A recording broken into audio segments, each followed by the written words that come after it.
السلام علیکم ورحمۃ اللہ وبرکاتہ۔ امید ہے کہ آپ لوگ خیر و عافیت سے ہوں گے۔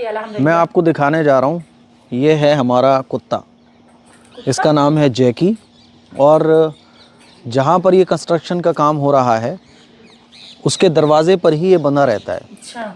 تو کچھ لوگوں کا ایک سوال ہوتا ہے، جو لوگ بھی یہاں آتے ہیں مجھ سے تعلق رکھنے والے، تو وہ جب آتے ہیں نا تو انٹر ہونے کے بعد وہ سب سے پہلے اس کو دیکھتے ہیں کہ ارے مفتی صاحب کتا کیسے؟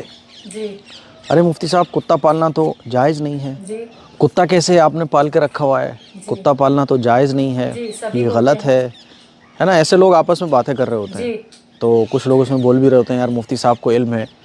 تو میں نے سوچا کہ کیوں نہ آپ لوگوں کو اس کو بھی دکھاؤں، دیکھو یہ کتنا خطرناک ہے، اس کو ذرا زوم کر کے دکھاؤ، اس کا منہ کتنا خطرناک ہے۔ یہ آپ سمجھ لیں کہ ایک جھپٹا اگر مارے گا نا تو پھر آدمی بچے گا نہیں، گھائل ہو جائے گا۔ آلریڈی اس کے انجیکشن وغیرہ لگے ہوئے ہیں، یعنی جو کتے کے کاٹنے سے نقصان ہوتا ہے وہ نقصان نہیں ہوگا، اس کے آلریڈی سارے انجیکشن وغیرہ لگے ہوئے ہیں۔ اب جو ضروری مسائل ہیں وہ میں آپ لوگوں کو بتانا چاہتا ہوں، وہ مسائل آپ سمجھو۔ دیکھیے کتا پالنا، کتا اگر کوئی پالتا ہے یا گھر میں تصویر ہوتی ہے تو حدیث آپ لوگوں نے سنی ہوگی کہ رحمت کے فرشتے، برکت کے فرشتے اس گھر میں داخل نہیں ہوتے جس گھر میں تصویر ہوتی ہے یا کتا ہوتا ہے، ٹھیک ہے؟ لیکن یہ کب ہے؟ جب شوق کے طور پر کتا پالا جائے، جیسا کہ انگریز لوگ کتے کو پالتے ہیں، وہ کتے کو پالتے ہیں تو فیملی ممبر سے بھی زیادہ محبت کتے سے کر رہے ہوتے ہیں، ساتھ سلا رہے ہوتے ہیں، ساتھ کھلا رہے ہوتے ہیں، ساتھ پلا رہے ہوتے ہیں۔ تو شوقیہ کتا پالنا یہ غلط ہے، اور رحمت کے فرشتے داخل نہیں ہوتے، ہے نا؟ اور ایسے شخص کی نیکیوں میں سے ایک قیرات روزانہ نیکی کا کم ہوتا ہے۔ تو شوقیہ کتا پالنا جائز نہیں ہے، لیکن ضرورت پر، اسی لیے صحیح بخاری کی حدیث ہے جس سے پتہ چلتا ہے کہ کھیت کی حفاظت کے لیے، جانوروں کی حفاظت کے لیے، ہے نا، کسی جگہ کی دیکھ بھال کے لیے کتا پالنے کی اجازت ہمیں ملتی ہے۔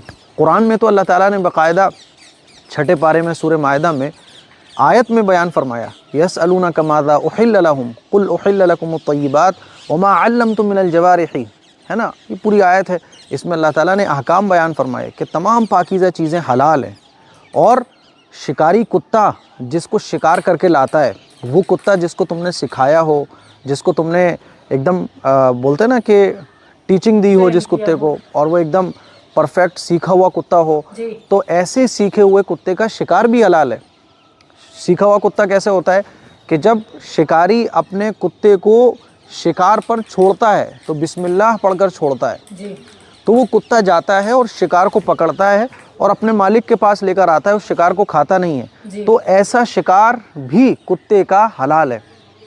تو کتا جو ہے نا وہ ضرورت پر پالا جا سکتا ہے۔ اب ہم نے جو اس کتے کو پالا ہوا ہے بہت خطرناک یہ ویرائٹی ہے، تو یہاں یہ جو جگہ ہے، یہاں پر دیکھیں آپ، لوہا رکھا ہوا ہے، جو کنسٹرکشن کا کام ہے اس کا تمام، یہاں مہنگی مہنگی چیزیں رکھی ہوئی ہیں۔ یہ وہی جگہ ہے جہاں پر اسکول کی تعمیر، مسجد، مدرسے کی تعمیر ہو رہی ہے، ہاسپٹل، تو یہ بڑے قیمتی سامان ہے، کوئی بھی آ کر یہاں گھس کے کچھ بھی لے جا سکتا ہے۔ تو ان تمام چیزوں کی حفاظت کے لیے ہم نے اس کتے کو پالا ہوا ہے، سمجھ رہے ہو؟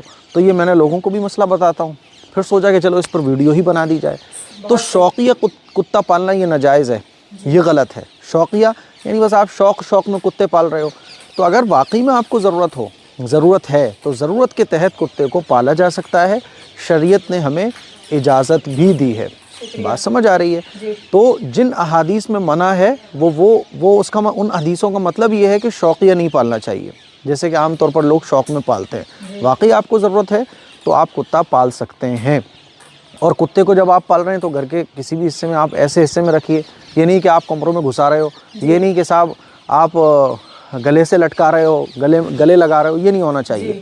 اب کیا ہوتا ہے کہ کتا ناپاک ہے یا ناپاک نہیں ہے، تو اس سلسلے میں بھی میں بتانا چاہتا ہوں کہ کتا جو ہے وہ نجس ہے، لیکن نجس العین نہیں ہے۔ نجس اور نجس العین میں فرق کیا ہے کہ کتا اگر مان لیجئے سوکھا ہم سے چھل جائے، جیسے یہ کتا ہے اس وقت، تو مان لیجئے اگر میرا کپڑا اس کتے سے لگ جاتا ہے نا، یا میں ہاتھ لگا دیتا ہوں، تو اس کی جو باڈی ہے پوری وہ ناپاک نہیں ہے۔ اس لیے کہا جاتا ہے کہ سوکھا کتا اگر چھل جائے تو آپ کے کپڑے ناپاک نہیں ہوں گے، لیکن کتے کا جو لعاب ہے وہ ناپاک ہے۔ مان لیجیے میں ہاتھ پھیر رہا ہوں یا میں اس کو کھانا کھلا رہا ہوں اور کتے کا لعاب میرے ہاتھ پر لگ جائے یا برتن میں کسی میں لگ جائے تو پھر وہ برتن ناپاک ہو جائے گا. اسی لیے کتا نجس تو ہے لیکن نجس العین نہیں ہے. جیسے کہ خنزیر ہے تو خنزیر نجس العین ہے، یعنی اس کی کھال بھی ناپاک ہے. کتے کی جو کھال ہے وہ ناپاک نہیں ہے، کتے کا جو لعاب ہے، جو رال ہے، وہ ناپاک ہے. تو مجھے امید ہے کہ یہ مسئلہ آپ کو بہت اچھے طریقے سے سمجھ آ گیا ہوگا. ابھی کل ہی کی بات ہے کہ ایک صاحب آئے ہوئے کہنے لگا، ارے مفتی صاحب آپ کے یہاں کتا کیسے پلا ہوا ہے؟ کتا تو پالنا غلط ہے.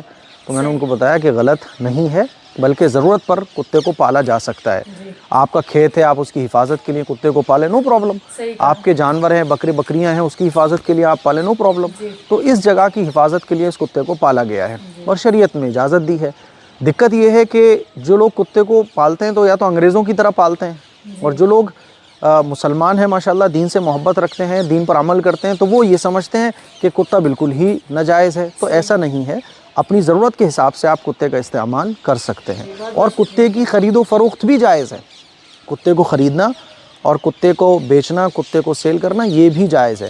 کیونکہ جب اس سے فائدہ اٹھانا ضرورت کے بقدر جائز ہے تو اس کی خرید و فروخت بھی جائز ہے. جن کتوں کو پالنے سے کوئی فائدہ نہیں ہوتا، یعنی وہ صرف فیشن کے ہوتے ہیں، جیسے وائٹ چھوٹے چھوٹے کتے ہوتے ہیں، ان کو لوگ پالتے ہیں، تو ان کی خرید و فروخت بھی ناجائز ہوگی.